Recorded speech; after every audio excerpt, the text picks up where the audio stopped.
आज रानीगंज स्थित बीएमओएच कार्यालय के सामने आशा कर्मियों ने जोरदार प्रदर्शन किया। आपको बता दें कि पश्चिम बर्धमान जिले की आशा कर्मी बीते कल से अपनी 12 सूत्री मांगों के समर्थन में अनिश्चितकालीन हड़ताल पर है। आशा कर्मियों का आरोप है कि उन्हें बहुत कम वेतन दिया जाता है और जो मानदेय मिलता है वह भी समय पर नहीं दिया जाता। इसके अलावा पिछले 4 महीनों से उन्हें इंसेंटिव की राशि भी नहीं मिली है। इसके अलावा मोबाइल रिचार्ज के लिए मिलने वाली राशि भी अनियमित रूप से दी जा रही है। इन्हीं समेत कुल 12 मांगों को लेकर आशा कर्मियों ने हड़ताल शुरू की है। जानकारी के मुताबिक आज आशा कर्मियों ने रानीगंज ब्लॉक मेडिकल हेल्थ कार्यालय के सामने धरना प्रदर्शन किया और स्पष्ट रूप से कहा कि जब तक उनकी सभी मांगे पूरी नहीं की जाती तब तक उनका आंदोलन जारी रहेगा। हालांकि इस संबंध में जब हमने Raniganj block medical health officer से फोन पर संपर्क किया तो उन्होंने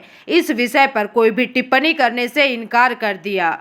1000 টাকা বেতন করতে হবে ভাগে ভাগে ইনসেনটিভে টাকা দেওয়া চলবে না ভাগে ভাগে ইনসেনটিভে টাকা দেওয়া চলবে না আশা কর্মীদের মাতৃত্বকালীন 180 দিনের ছুটি দিতে হবে আশা কর্মীদের মাতৃত্বকালীন 180 দিনের ছুটি দিতে হবে আশা কর্মীদের সরকারের অনুমোদিত সমস্ত ছুটি দিতে হবে আশা কর্মীদের সরকারি অনুমোদিত সমস্ত ছুটি দিতে হবে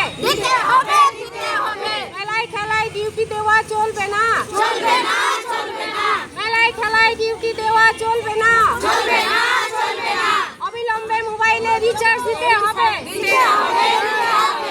চলবে না প্রতি মাসে নিয়মিত ফুল রিচার্জ প্যাক দিতে হবে আশা কর্মীদের জন্য সরকার ঘোষিত সমস্ত ছুটি দিতে হবে কেন্দ্রীয় সরকারের ঘোষিত ইনসেনটিভ মুক্ত কার্যকর করতে হবে ভাগে ভাগে ইনসেনটিভ দেওয়া বন্ধ করতে হবে আশা কর্মীদের জন্য বছরে 24 দিনের ক্যাজুয়াল লিভ ও বছরের 30 দিনের মেডিকেল লিভ দিতে হবে। এই কারণেই যে আমাদের সময় মতো আমরা ইনসেনটিভের টাকা পাচ্ছি না, ভাগে ভাগে টাকা দিচ্ছে।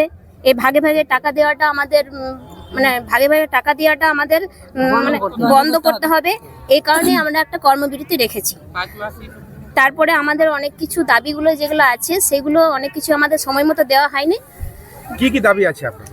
দাবি আমাদের আছে তো 12 দফা। 12 দফার মধ্যে আমাদের পড়ছে, এক হচ্ছে আমাদের 15,000 টাকা মাসিক ভাতা দিতে হবে। কর্মরত অবস্থায় মৃত আশা কর্মীদের পরিবারকে এককালীন 5 লক্ষ টাকা দিতে হবে। এই দাবিগুলো আমরা রেখেছি। আর 4 নম্বর হচ্ছে আমরা 4 মাসের বকেয়া উৎসব ভাতা অবিলম্বে আমাদেরকে প্রদান করতে হবে। পাইনি, আমরা 4 মাস ধরে কোনো ইনসেনটিভ পাচ্ছি ঠিক আছে, সেইটা আমাদের অবিলম্বে দিতে হবে। সমস্ত বকেয়া ইনসেনটিভ 1 বছরের পিএলআই সমস্ত পরিবারকে টাকা অবিলম্বে দিতে হবে। মোবাইল কেনা এবং ব্যবহারের কোনো শর্ত চাপানো যাবে না। আমাদেরকে যে মোবাইল দিয়েছে সেখানে কোনো রকম শর্ত আমরা মানব না। আমরা মানব না। শর্ত চাপানো হচ্ছে না 3 বছরের আগে আমাদের ফোনটা ফেরত দিতে হবে। না ওটা নয়, ওটা কিছু বলেনি। আমাদের অনেক কিছুই কাজ মোবাইলের দ্বারা করানো হয়, সেগুলো কিন্তু বন্ধ করতে হবে। আমাদের যেমন 10,000 টাকা মোবাইলের জন্য দেওয়া হয়েছে, কিন্তু 10,000 টাকায় কোনো 5G মোবাইল এখনকার দিনে ভালো হয়নি। এবার সরকার বলছে এই 10,000 টাকা দিয়ে বলছে আমাদের এই সমস্ত কাজগুলো যে করতে হবে, সেই কাজগুলো কি ওই 10,000 টাকার মোবাইলে কি আমাদের সারা জীবন চলে যাবে? সে তো আমাদের যাবে না। তাহলে 10,000 টাকায় যে আমি একটা মোবাইল কিনবো, তো সেই মোবাইল দিয়ে আমরা সরকারি এমনিতেই তো আমরা কাজ করি আমাদের নিজেদের মোবাইল দিয়ে। আর সেখানে আমাদের যে টাকাটা দেওয়া হয়, যে চার্জ 200 বা 150 টাকা রিচার্জটা দেওয়া হচ্ছে, তো সেটা তো 3 মাস 4 মাস 6 মাস পরে হয়তো 1 মাসের টাকা দেওয়া হয়, কিন্তু সেটাতে তো রিচার্জ হয় না। এখন 350 টাকা করে রিচার্জের জন্য 200 টাকা দেওয়া হয়, কিন্তু আমরা মোবাইল প্রতি মাসে আমরা সময় মতো টাকা দেওয়া হয় না। 300 টাকা কিংবা 350 টাকা এরকম আমরা মোবাইল রিচার্জ এক মাসের রিচার্জ দেওয়া হয়, 3 মাস বন্ধ পড়ে যায়।